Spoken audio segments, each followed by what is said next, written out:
I work in a very small high school in Little Village, which, for those of you who don't know, is the Mexican immigrant community in Chicago, the major one anyway. And so I was interested in the section on Latino adolescence. My school is actually a Renaissance 2010 school, which means that it was created to kind of overcome some of the community concerns, namely being the educational concerns that are discussed in the chapter.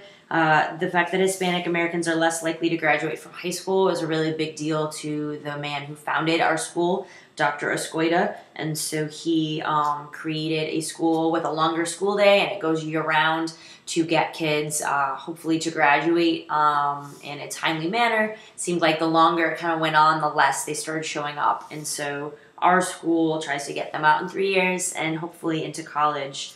I definitely have also viewed some of the health issues.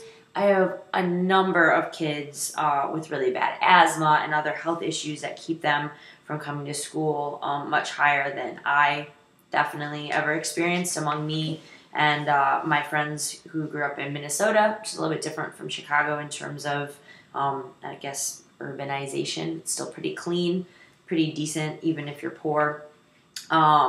I was also kind of interested in the section about family. I've definitely experienced that they're incredibly family oriented. They will skip school to take care of their siblings or to go with their parents to a doctor's appointment. And that is something that as an educator I have to work around. And I also just wanted to quickly talk about the heterosexual relationships.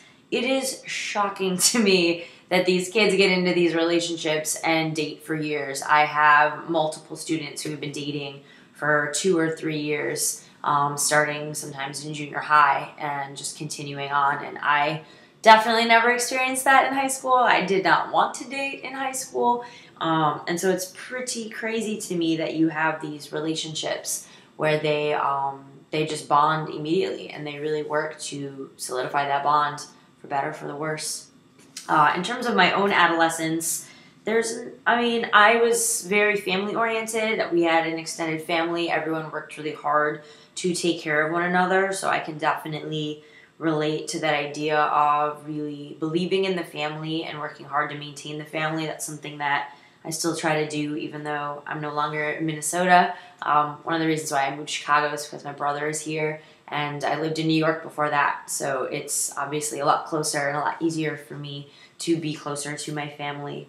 But obviously a lot of the other cultural issues I cannot relate to. Thanks.